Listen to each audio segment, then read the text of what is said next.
Bonjour et bienvenue dans l'émission Studio 48, le média pour connaître toute l'actualité culturelle et médiatique des 48 pays de l'Afrique subsaharienne. Cette semaine, nous partons tout droit au Zimbabwe pour parler d'un festival de musique. Puis nous nous intéresserons à la nouvelle exposition de l'artiste togolaise Afinayo. Enfin, nous nous rendrons au Tchad pour assister à la 10e édition du Festival international du livre, Le Souffle de l'Harmattan. Et nous terminerons par la naissance d'un projet à grande échelle en Guinée, l'ouverture de l'espace Guinée Créative. Tout de suite, nous allons retrouver notre envoyé spécial au Zimbabwe pour parler du Jacaranda Music Fest.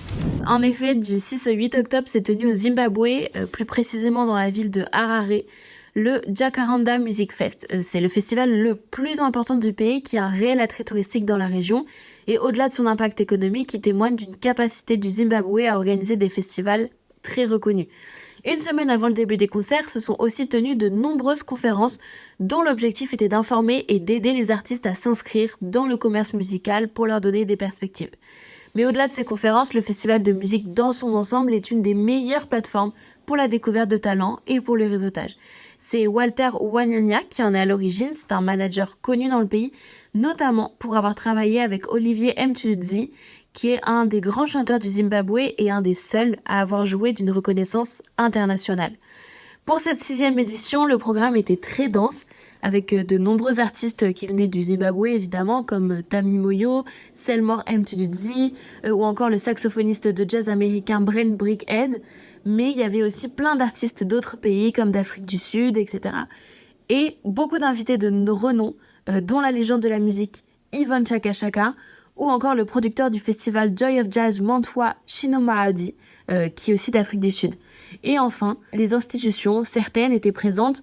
Le directeur du Conseil national des arts de Zimbabwe, Nicolas Moyo, était présent, mais aussi l'ambassadrice américaine Rebecca Archer. Alors, un conseil, restez alerte pour la prochaine édition de ce festival parce que, vu le succès de cette année, il n'est pas prêt de disparaître. Partons désormais au Togo pour découvrir une artiste qui n'a pas fini de faire parler d'elle. Nous faisons maintenant un focus sur l'artiste togolaise Afinayo qui expose ses créations au château Lacoste, près d'Aix-en-Provence, en France. Ce lieu, qui est à la fois un centre d'art, un domaine viticole et un lieu de gastronomie, accueille l'exposition intitulée Chic to Chic. La collection est composée d'une 20aine d'œuvres réalisées par Afinayo ainsi que d'autres œuvres confectionnées en collaboration avec son compagnon Felipe Antonios. Afinayo est né en 1969 à Lomé, la capitale du Togo. Afinayo a eu une longue carrière d'artiste. Ses tableaux sur bois relèvent à la fois de la sculpture et de la peinture. Elle grave également sur des cubes d'argile, divers motifs comme des animaux, des chimères, des visages ou encore des hiéroglyphes. Avec tous ces signes, l'artiste s'exprime à travers un langage intime bien à elle. Afinayo fait du cubisme à sa façon. L'artiste compose ses œuvres comme des pages d'écriture, les remplissant de haut en bas et de gauche à droite. Dans ses créations les plus récentes, une combinaison magique s'opère grâce au travail du bois, des motifs et des couleurs de terre noire, rouge ou blanche. Ses œuvres sont souvent carrées, elles peuvent évoquer les tissages du Ghana et du Togo. Nous vous invitons donc à aller voir l'exposition par vous-même. Ça se passe jusqu'au 5 novembre 2023 dans le pavillon Renzo Piano du Château Lacoste dans la commune du Puy-Sainte-Réparade. Et maintenant, nous allons parler littérature avec notre envoyé spécial que nous retrouvons tout de suite au Tchad. Festival international du livre Le Souffle de l'Harmattan a inauguré sa 10e édition ce mardi 10 octobre à N'Djamena au Tchad sous le thème « Écrire, s'écrire ».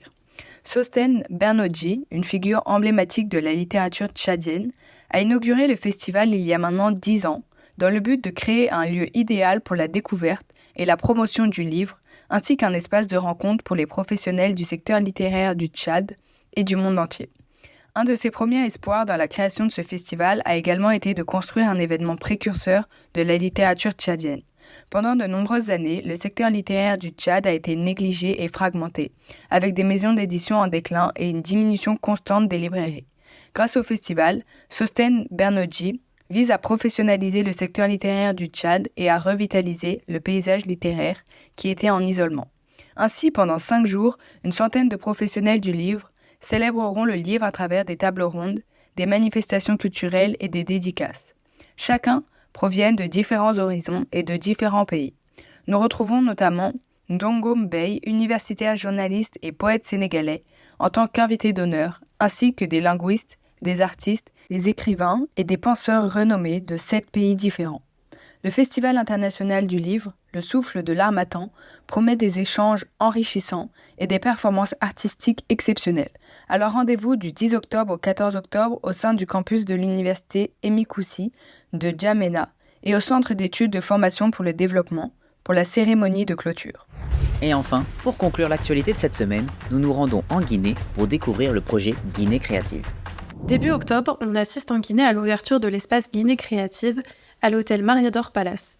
Moussa Mbaye, fondateur de la Cité des Arts et artiste reconnu du groupe Deck Force 3 en Guinée, sera à la tête du projet. L'espace offre une grande variété de lieux pour permettre aux artistes de développer leur travail. Salles de séminaires, studios, mais aussi de contenu pour se former, des ateliers d'art, etc. Un lien qui est conçu, je cite, pour inspirer, former, créer et interagir pour les acteurs de l'économie créative et qui touche ainsi à tous les domaines de l'art, cinéma, photographie, danse, chant, gastronomie. Plusieurs festivals vont d'ores et déjà se réunir dans cet espace. On apprend dans la vidéo de présentation du projet que celui-ci est financé par l'Union européenne et serait mis en œuvre par l'agence belge de développement Enabel avec un budget accordé de plus de 2 millions d'euros. Selon le site qui présente le projet, l'espace est dédié à l'entrepreneuriat culturel et créatif et à créer des entreprises et de l'emploi dans ces domaines pour en faire de véritables leviers du développement économique. La cérémonie d'ouverture, qui a réuni de nombreux représentants du gouvernement guinéen, comme le ministre de la Culture, du Tourisme et de l'Artisanat, mais aussi le chef du cabinet du ministère de l'Industrie, du Commerce, nous montre à quel point les représentants d'État sont souvent impliqués dans le développement de projets culturels en Afrique subsaharienne. C'était notamment aussi le cas il y a 2 semaines, quand nous abordions la question de l'inauguration du parc des expositions d'Abidjan en Côte d'Ivoire. Il est ici important de rappeler l'histoire de la Guinée comme ancienne colonie française et pouvant encore être considérée aujourd'hui comme pays semi-colonisé par les puissances impérialistes, notamment françaises. De même, la situation politique en Guinée est en crise. Cela fait maintenant quelques années qu'un coup d'État a éclaté et que de nombreuses manifestations ont lieu.